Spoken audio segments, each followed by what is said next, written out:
Olá, alunos do quinto ano, tudo bem com vocês? Espero que estejam todos bem. Vamos retomar agora então o nosso estudo da unidade 3, a vida na antiguidade. Nos vídeos anteriores, eu fiz uma breve revisão da unidade 1, a formação dos povos, e revisão da unidade 2, os primeiros núcleos populacionais. Se você ainda não viu o vídeo de revisão da unidade 2, é só clicar no card que eu vou deixar aqui em cima que você será direcionado para o vídeo de revisão da unidade 2.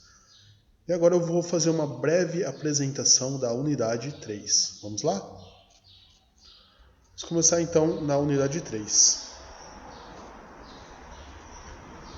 A unidade 3 vai tratar sobre a vida na antiguidade. Trazendo aqui no capítulo 1, cultura e religião. Então, no capítulo 1 da unidade 3, nós vamos falar sobre cultura e religião.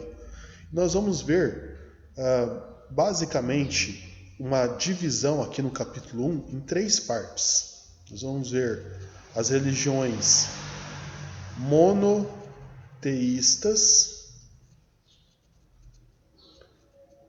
as religiões politeístas e as religiões milenares que não possuem deuses, sem deuses. As monoteístas, elas vão possuir um deus. As politeístas vão possuir vários deuses. E as religiões milenares, algumas não vão possuir nenhum tipo de deus ou outras divindades. São o caso aí, por exemplo, do budismo, que nós vamos ver mais à frente. Vamos ver também superficialmente aqui um pouco sobre a religião Yorubá. Vamos estudar também na unidade 3 o capítulo 2, que vai falar um pouco sobre o patrimônio cultural dos povos. O que é esse patrimônio cultural? Cultura e alimentação. Ou seja, que tipo de alimento determinado povo faz uso. E comparando com outros povos, quais são os alimentos que outros povos utilizam? Como é a cultura de determinado povo? Como é a cultura de outro povo diferente? Então vai ser sempre aqui uma espécie de comparação, né? Comparação. Aí na comparação nós temos aqui o sinal de igual e o sinal de diferente. Então eu vou olhar esse povo e esse outro povo. São iguais? Não, são diferentes. Eu vou olhar agora então esse povo aqui com esse povo aqui. São iguais? São parecidos, talvez. Mas eu vou fazer uma abordagem a partir da cultura e da alimentação.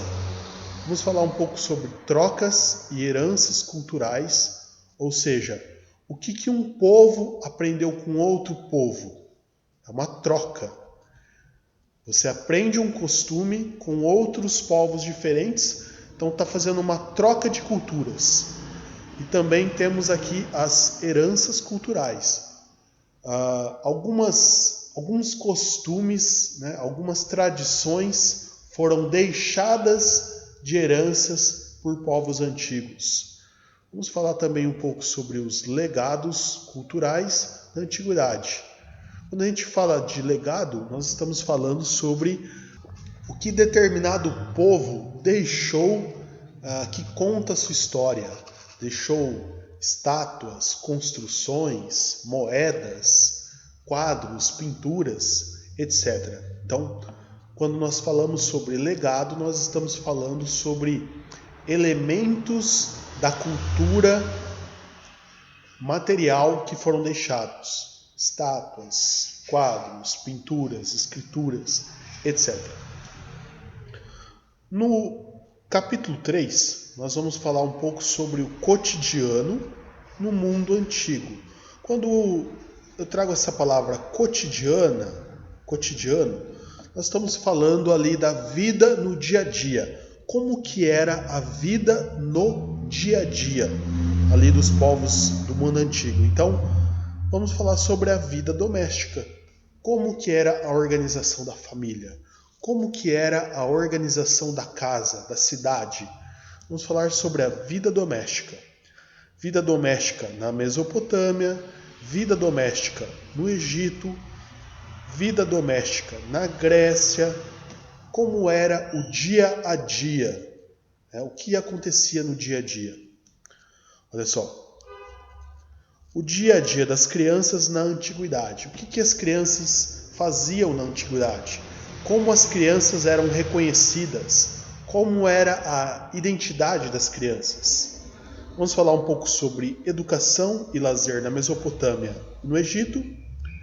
Vamos falar um pouco sobre meninas e meninos em esporte em Atenas. Então, são assuntos do dia a dia. Capítulo 4. Atividades econômicas e tecnologia na antiguidade. Vamos falar sobre profissões da antiguidade e profissões da atualidade. Vamos falar sobre ciência e tecnologia.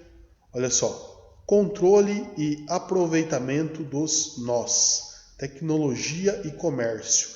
Então nós vamos falar um pouco sobre como as coisas funcionavam, como que era a engenharia, como as ferramentas funcionavam, como elas foram criadas, a partir do que, de qual problema. Lembrando que o desenvolvimento da ciência e da tecnologia surgiu para resolver problemas. Então você tem um problema na agricultura. O que você precisa? Inventar uma máquina para resolver esse problema. Então nós vamos falar um pouco sobre isso, sobre a ciência e tecnologia. Vamos falar também sobre a construção das pirâmides, os templos na Grécia Antiga e no Egito. Qual é a tecnologia que foi utilizada para construir uma pirâmide? Qual o conhecimento que era necessário dominar para construir um templo? Então nós vamos ver aí figuras como os engenheiros e os arquitetos e os conhecimentos de matemática, de geometria, como que eles surgiram e por que eles surgiram, como eu disse anteriormente, para resolver problemas. Então essa aqui é uma breve apresentação da unidade 3.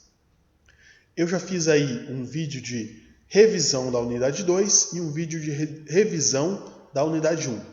Vamos iniciar aí no capítulo 1 da unidade 3. Tudo bem? Então se você ainda não se inscreveu no meu canal, inscreva-se no canal, deixa um like no vídeo e compartilhe esse conteúdo com mais alunos do 5º ano. Se você está utilizando o livro Buriti mais História do 5º ano, compartilhe esse material com outras pessoas. Nos vemos no próximo vídeo. Até a próxima. Tchau.